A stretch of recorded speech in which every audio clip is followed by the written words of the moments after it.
السلام علیکم ناظرین، میں ہوں سالک مجید، آپ دیکھ رہے ہیں جو پاکستان ویڈیوز۔ آج ہے 18 ستمبر 2025 اور پاکستان میچ جیت گیا۔ اللہ نے پاکستان کی عزت رکھی۔ پہلے تو اتنا ڈرامائی انداز تھا، پتہ نہیں چل رہا تھا کہ میچ ہوگا بھی یا نہیں ہوگا۔ پاکستان ٹیم کے کھلاڑی تیار ہوئے ہوٹل سے اسٹیڈیم روانہ ہونے کے لیے، تو پھر ان کو روک دیا گیا۔ پھر خبریں آئیں کہ وہ اسٹیڈیم میں نہیں جائیں گے بلکہ ہوٹل میں اپنے کمروں کے اندر واپس چلے گئے ہیں۔ اور اس دوران جو ہے وہ کہا گیا کہ پاکستان کرکٹ بورڈ کو بہت اہم پریس کانفرنس میں سارے اعلانات کرے گا۔ اور پھر پتہ چلا کہ جی بہت ہی اچھے طریقے سے جو ہے وہ ایک میٹنگ بلائی گئی پی سی بی میں، اور وہاں پہ جو ہے پاکستان کرکٹ بورڈ کے چیئرمین محسن نقوی صاحب نے رمیز راجہ اور نجم سیٹھی اور بورڈ کے آفیشلز کو بھی ساتھ ملایا اور ان سے مشاورت کی۔ اور اس کے بعد ہمیں ایک محسن نقوی صاحب کا ٹویٹ سامنے آیا کہ جی ہم نے پاکستانی کھلاڑیوں کو اسٹیڈیم پہنچنے کے لیے کہہ دیا ہے، اور میچ 1 گھنٹہ جو ہے وہ پھر پتہ چلا کہ 1 گھنٹہ تاخیر سے شروع ہوگا، جس پہ انڈین، پاکستانی، بنگلہ دیشی، نیپالی اور افغان اور جتنے بھی لوگ تھے، سارے کرکٹرز، کرکٹ فینس بڑے تبصرے کر رہے تھے۔ پاکستان کے خلاف کافی باتیں ہو رہی تھیں، لیکن پاکستان نے یہ ثابت کیا کہ پاکستان اپنے عزت اور وقار پر کوئی سمجھوتا نہیں کرے گا۔ اور پھر میچ ریفری نے پاکستان کے مینیجر اور کپتان سے جب معافی مانگی، معذرت کر لی، تو اس کے بعد پھر معاملہ جو ہے وہ سیٹل ہوا اور پاکستان ٹیم جو ہے وہ اسٹیڈیم میں پہنچی۔ اور متحدہ عرب امارات کی ٹیم نے ٹاس جیت کر پاکستان کو پہلے بیٹنگ کرنے کی دعوت دی۔ پاکستان کے کرکٹ فینس یہ سمجھ رہے تھے کہ یو اے کی ٹیم ایک کمزور ٹیم ہے، لہذا پاکستان کو 200 سے زیادہ رنز کرنے چاہیے، لیکن جو کنڈیشنز تھی گراؤنڈ کی، وکٹ کی، اور یہ سارے معاملات کا جو ایک پریشر کھلاڑیوں کے اوپر تھا، اس میں پاکستان بمشکل 146 رنز کر سکا۔ وہ بھی ایک وقت ایسا لگ رہا تھا کہ شاید پاکستان 120-25 ہی کرے گا، لیکن وسیم اکرم نے جب پاکستان کا اسکور 100 رنز ہوا تھا تو اس وقت انہوں نے یہ بات کہی تھی کہ اگر پاکستان اس وکٹ پر 135-40 رنز تک کر لے تو یہ ایک وننگ اسکور بن سکتا ہے۔ تو وہی ہوا، پاکستان نے پھر 146 رنز بنائے، اور آخر میں شاہین شاہ افریدی نے اچھی بیٹنگ کر کے ایک مرتبہ پھر پاکستان کا اسکور آگے بڑھایا۔ پاکستان کے جو سرکردہ بیٹسمین تھے، جو بلے باز تھے، وہ کامیابی حاصل نہیں کر سکے۔ مڈل آرڈر ہمارا جو ہے وہ کوئی بڑی اننگز نہیں کھیل پا رہا۔ ابھی میں سن رہا تھا سکندر بخت کو اور راشد لطیف کو اور ماجد بھٹی صاحب کو، تو سب لوگ یہی کہہ رہے تھے کہ پاکستان کے کھلاڑیوں کو جو بھی پرفارمنس دے رہے ہیں اس کو ڈبل کرنے کی ضرورت ہے کم از کم۔ پاکستان کے کھلاڑیوں کے ساتھ کیا ہو رہا ہے، ٹیم کے ساتھ کیا ہو رہا ہے، سب محنت کرتے ہیں، سب اپنا اپنا جو ہے وہ زور لگاتے ہیں، لیکن یہیں سے اندازہ ہو جاتا ہے کہ ورلڈ رینکنگ میں، ٹاپ رینکنگ میں آپ کے کتنے بیٹسمین ہیں، کتنے وکٹ کیپر ہیں، کتنے بالرز ہیں، کتنے اسپنر ہیں، کتنے فاسٹ بولر ہیں۔ تو وہیں سے پتہ چل جاتا ہے کہ کھلاڑی اپنے اوپر کتنی محنت کر رہے ہیں۔ جو وہ اپنے پرفارمنس اور کیریئر کو بہتر کریں گے تو خود بخود ٹیم کے لیے بہتر ثابت ہوں گے۔ تو ہماری ورلڈ رینکنگ میں کھلاڑیوں کی جو ہے وہ تنزلی ہوئی ہے، کافی لوگ پیچھے چلے گئے ہیں، جو تھے ہم نے ان کی قدر نہیں کی یا ان کو اپسیٹ کر دیا، اور جو نئے ہیں ابھی ان کو ٹائم لگے گا۔ بہرحال پاکستان جیت گیا، عزت رہ گئی پاکستان کی یو اے ای کے خلاف، اور پاکستان جو ہے وہ اب ایم کر رہا ہے کہ اگلی دفعہ پھر جب بھارت سے مقابلہ ہو تو اس کے لیے بہتر تیاری کی جا سکے۔ کرکٹ فینس یہ چاہتے ہیں کہ انڈیا کو کرکٹ میں کرکٹ کی زبان سے جواب دیا جائے، اور اس کی جو بھی چالیں ہیں، شرارتیں ہیں، جو بھی اس نے کرکٹ کی خلاف ورزیاں کی ہیں، اصولوں کی، قوانین کی، اس کا جواب کرکٹ کی زبان میں دیا جائے، گراؤنڈ میں دیا جائے۔ تو دیکھیں پاکستان ٹیم کتنی بہتر تیاری کرتی ہے۔ جو ٹیم کل جیتی ہے اس کو مبارکباد، آئندہ جو میچز آنے والے ہیں ان کے لیے نیک تمنائیں، اور اپنی ٹیم کا ساتھ دیجیے۔ آپ نے وہ گانا سنا ہوا ہے، تم جیتو یا ہارو ہمیں تم سے پیار ہے، تو اس پیار کا عملی مظاہرہ کیجیے۔ غصہ آتا ہے، تنقید کرتے ہیں سب، لیکن اتنا جذباتی مت ہوں۔ ہمارے کھلاڑی ہیں، ملک کے لیے کھیل رہے ہیں، ان کا حوصلہ بڑھائیں۔ انہیں آپ کے ساتھ کی اس وقت زیادہ ضرورت ہوتی ہے جب ان کی پرفارمنس خراب ہوتی ہے۔ اچھی پرفارمنس میں تو ہم سب خوش ہوتے ہیں، تالیاں بجاتے ہیں، اور ہم ہمیشہ یہی چاہتے ہیں، انسان جیتنا ہی چاہتا ہے، ہر وقت اسے جیت چاہیے ہوتی ہے، لیکن یہ ممکن نہیں ہے۔ ہار کے بعد ہی جیت ہے، یہی زندگی کی ریت ہے۔ تو شکست آتی ہے، دکھ نہ ہو، غم نہ ہو تو خوشی کا مزہ کیا ہے۔ تو اسے اس طرح سے دیکھا کیجئے، پازیٹیو رہیے اور پاکستان ٹیم کا ساتھ دیجیے۔ اچھا جی، اچھی خبر ہے، پاکستان اسٹاک ایکسچینج میں تیزی ہے، 1,57,000 کی حد بحال ہو گئی ہے۔ صبح صبح یہ اچھی خبر آپ کو میں دے رہا ہوں 18 ستمبر میں، اور کل بھی جب اسٹاک بند ہوئی تھی تو 1,56,000 کے اوپر ہی تھی، 1,56,177 پہ پوائنٹس پہ بند ہوئی تھی 100 انڈیکس، اور آج جو ہے وہ 1,57,000 کی حد بحال ہو گئی ہے، اور 1,57,368 پوائنٹس پر پہنچ چکی ہے اسٹاک۔ پاکستان کے لیے بہت اچھی خبر ہے کہ پاکستان اور سعودی عرب کا بہت تاریخی معاہدہ ہو گیا ہے۔ اب ایک ملک پر حملہ دوسرے ملک پر حملہ تصور ہوگا، یعنی کہ سعودی عرب کا دفاع پاکستان کے ذمے آ گیا ہے۔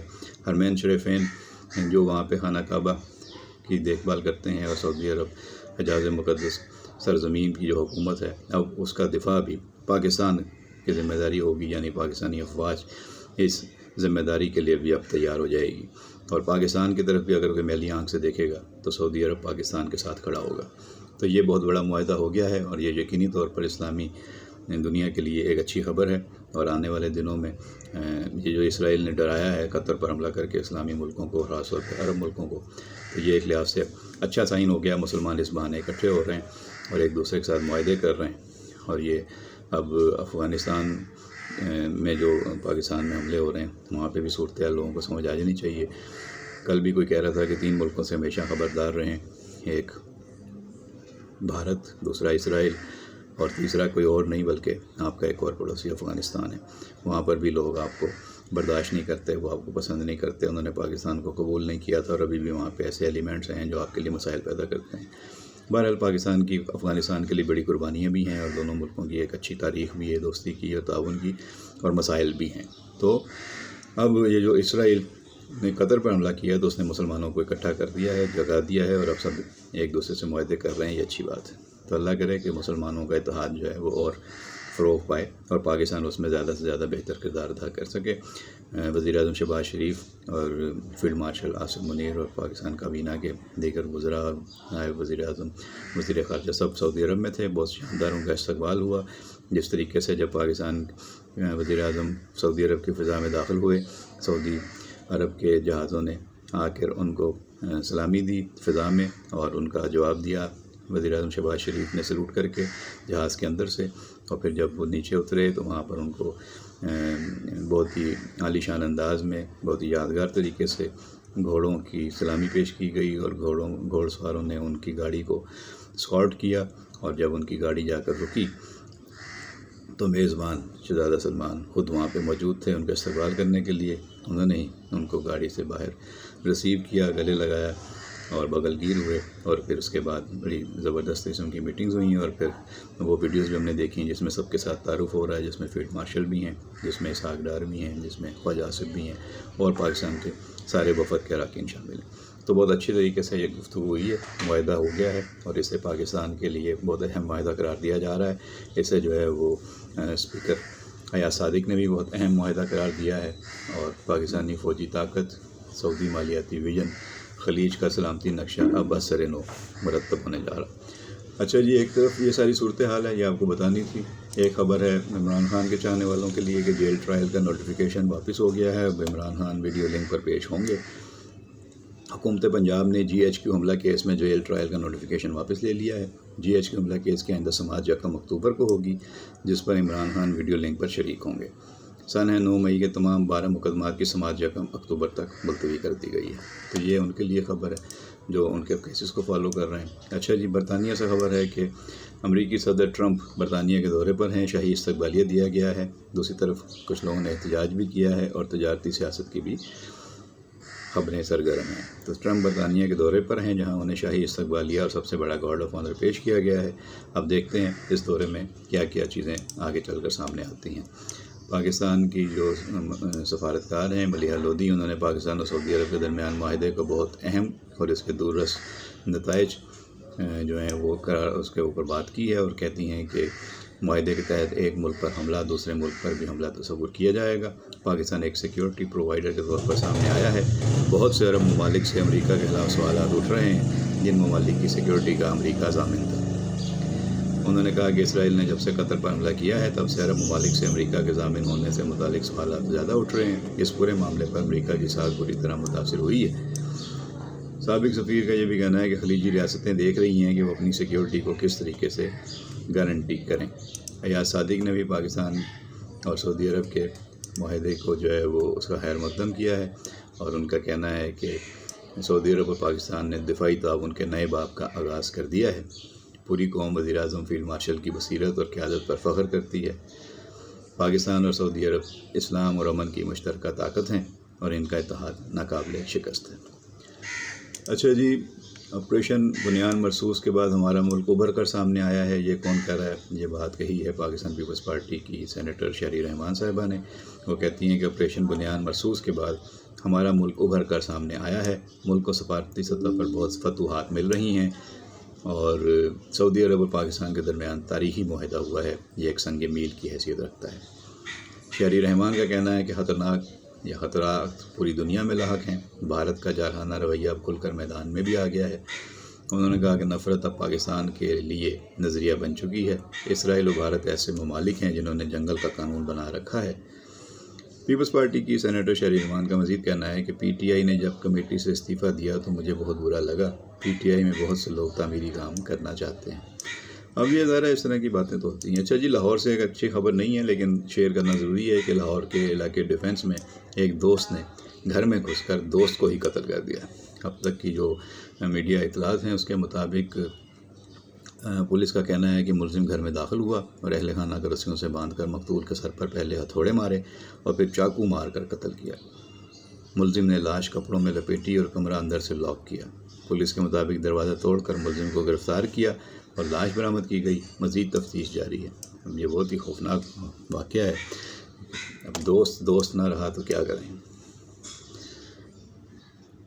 اچھا جی، سندھ اسمبلی کے سابق اسپیکر اور صوبائی وزیر جو ہیں پیپلز پارٹی کے سینئر رہنما ہیں آغا سراج درانی صاحب، وہ عارضہ قلب کے باعث اسپتال میں داخل ہو گئے ہیں۔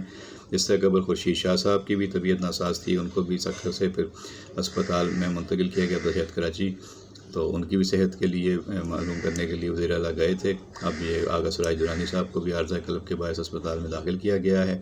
اہل خانہ نے بتایا ہے کہ آغا سراج درانی کی طبیعت پہلے سے بہتر ہے۔ اللہ تعالیٰ آغا سراج درانی کو، خورشید شاہ کو صحت یابی عطا فرمائے اور یہ لوگ تندرست ہو کر واپس اپنی سرگرمیوں، معمول کی سرگرمیوں پہ آ جائیں۔ اور جناب اب بارش اور سیلاب تو تقریباً اپنے آخری مراحل کی طرف ہے، سندھ میں پانی اترنا شروع ہو گیا، یہ اچھی بات ہے، اور ابھی سیلابی صورتحال جو ہے وہ درمیانے درجے میں ہے، آہستہ آہستہ نچلے درجے پر جائے گی تو چیزیں پھر بہتر ہونا شروع ہو جائیں گی۔ دریائے سندھ کے بیراجوں پر اونچے درجے کی سیلابی صورتحال بتدریج درمیانے درجے میں تبدیل ہونا شروع ہو گئی ہے۔ 24 گھنٹے میں گڈو بیراج پر 50,000 کیوسک سے زائد پانی کم ہوا ہے۔ یہاں سیلابی صورتحال آج جمعرات کی دوپہر یا شام تک اونچے سے تبدیل ہو کر درمیانے درجے پر آ جائے گی۔ سکھر بیراج پر فی الحال اونچے درجے کا سیلاب برقرار ہے، البتہ سیلابی ریلا بلند ترین سطح 5,71,800 کیوسک سے کم ہونا شروع ہو گیا ہے۔ تو یہ اچھی بات ہے کہ اب چیزیں بہتر ہو رہی ہیں۔ پنجاب حکومت، وزیر اعلیٰ پنجاب بہت کام کر رہی ہیں اور وہ ریلیف کا کام کرتے کرتے اب وہ لوگوں کی واپس بحالی کے کاموں پر توجہ مرکوز کر رہی ہیں، تو یہ ایک اچھی چیز ہے۔ یہ ہیں اب تک کے اپڈیٹس، مزید باتیں آپ کے ساتھ کریں گے۔ ہاں، ارشد ندیم پاکستان کے جو بہترین کھلاڑی ہیں، ایتھلیٹ ہیں، وہ فائنل میں پہنچ گئے ہیں اور وہاں پہ 3 ٹرائیز ہونی تھی۔ پہلے میں شاید انہوں نے 76، دوسرے میں 72 میٹر اور پھر انہوں نے 85 میٹر سے زیادہ دور جو ہے وہ تھرو کر کے فائنل میں جگہ حاصل کر لی۔ ان کے لیے نیک تمنائیں، 18 تاریخ یعنی کہ آج ان کا فائنل ہے، اللہ ان کو کامیاب کرے۔ پاکستان کا سب سے لالی پرچوں کو سربلند رکھے ہوئے ہیں، تو ان کے لیے بہت سی دعائیں، اور پھر انشاءاللہ اگلی ویڈیو میں ملاقات ہوگی۔ ویڈیو پسند آئی ہو تو لائک اور شیئر ضرور کیجیے گا۔ چینل پہ نئے آنے والے دوستوں سے ریکویسٹ ہے کہ چینل کو سبسکرائب کر کے گھنٹی کا بٹن دبا دیں۔ اپنا بہت خیال رکھیں، بہت شکریہ۔